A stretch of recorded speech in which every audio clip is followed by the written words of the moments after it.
In the last video, we talked about the part of your mind Carl Jung feared, but that's not the real problem. The real problem is this: you were never in control to begin with. In the last video, we talked about the part of your mind Carl Jung feared, the shadow, the part of you that exists in silence, growing stronger the more you ignore it. But here's what most people never realize. The shadow is not the only thing influencing you. It's only one layer of something much deeper. Carl Jung believed that what you call yourself is only a small surface of your mind, a thin layer of awareness floating above something vast, complex, and mostly invisible. Beneath that surface, there are patterns you didn't choose, reactions you didn't design, and impulses that don't ask for permission. And yet they guide your life.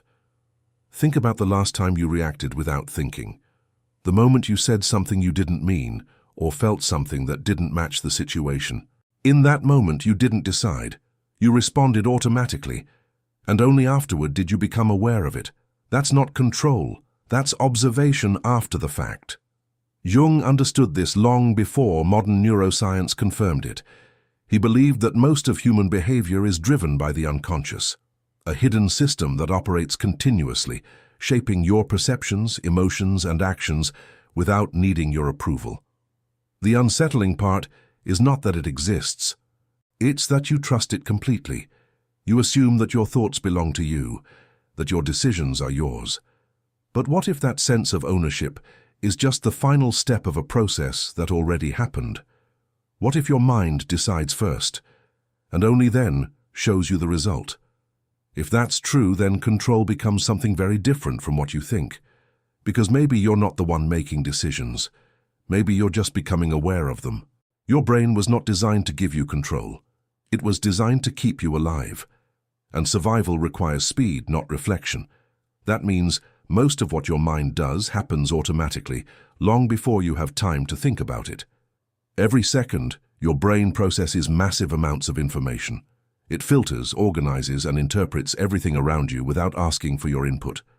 By the time something reaches your awareness, it has already been decided. That's why your thoughts feel immediate. That's why your reactions feel natural, because they are not created in the moment, they are revealed.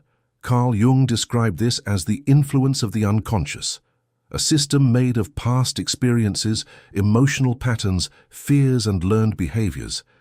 It stores everything you've been through and uses it to predict how you should react.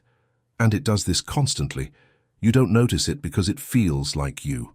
When you feel anxious in certain situations, when you avoid things without knowing why, when you react emotionally to something small, you believe those reactions are justified. But in reality, they are patterns playing out, automatic responses. The more those patterns repeat, the stronger they become. They create pathways in your mind that make certain reactions more likely. Over time, those pathways turn into habits, and those habits begin to define who you are. But here's the problem. If your behavior is shaped by patterns you didn't consciously choose, then your sense of control becomes questionable. You're not always deciding, you're often following. And the most dangerous part is that you don't even realize it, because the system feels like you. There's a moment you can catch if you slow down enough. A moment where a thought appears in your mind out of nowhere. You didn't choose it, you didn't create it. It simply showed up. And yet, almost instantly, you begin to believe it. You build meaning around it, you react to it, you follow it. That moment reveals something important. You are not the creator of every thought. You are often the observer. Carl Jung believed that thoughts rise from the unconscious, shaped by everything you've experienced and everything you've suppressed. They don't come from a place of deliberate choice. They come from a deeper system that is constantly active. And once a thought appears, your mind moves quickly to justify it. You don't question it, you identify with it. You say, "This is what I think." But what if it's not? What if it's just something your mind generated and you accepted? That changes everything. Because if you don't choose your thoughts, then your control over them is limited. You can't stop them from appearing. You can only decide what to do with them, and most of the time you don't decide consciously. You react automatically. That's why negative thought patterns can feel so strong. That's why intrusive thoughts can feel overwhelming. It's not because they are true. It's because they are convincing. And your mind is designed to follow what feels real, not what is real. Once you understand that, something shifts. You begin to notice the gap between the thought and your reaction to it. And in that gap, something new becomes possible. The idea that you are in control of your mind feels comforting. It gives you a sense of stability, a sense of identity.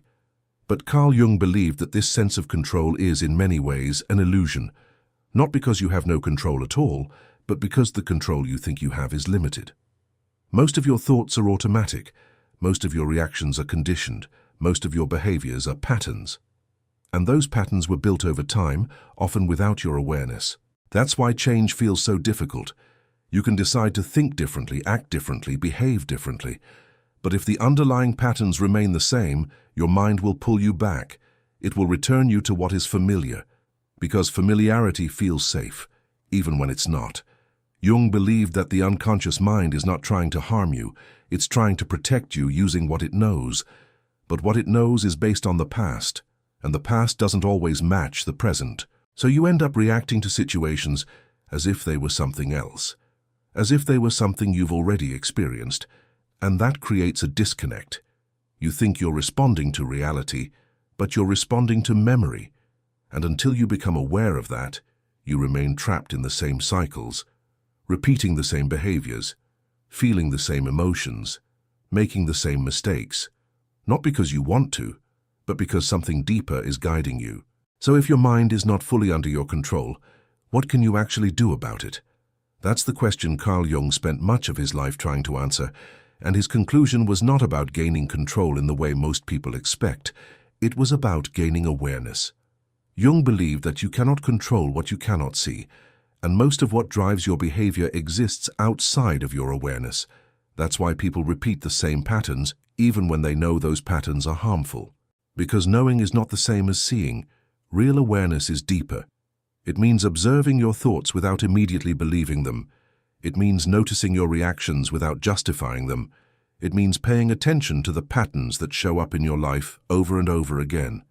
That's where change begins, not in forcing yourself to be different, but in understanding why you are the way you are.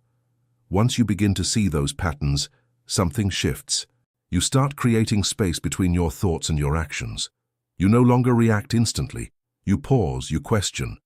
And in that pause, you gain something you didn't have before, a choice. Not absolute control, but enough distance to act differently.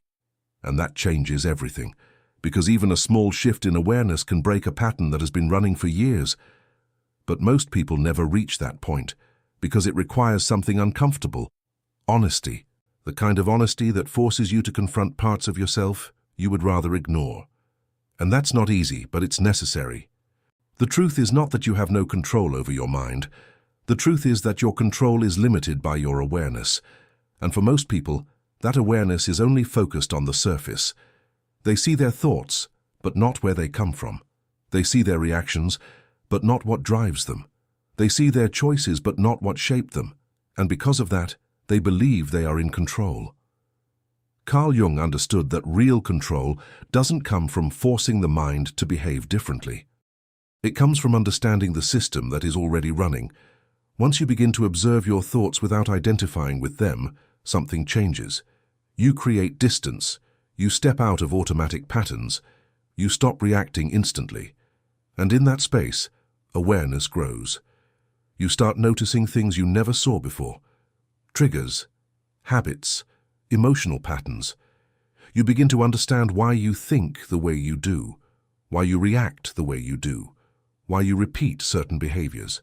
And that understanding gives you power, not absolute control, but enough control to choose differently, to pause instead of react, to question instead of follow, to become aware instead of automatic. And that's where everything changes, because once you see what was controlling you, you are no longer completely controlled by it, and for the first time your actions begin to feel like they are truly yours.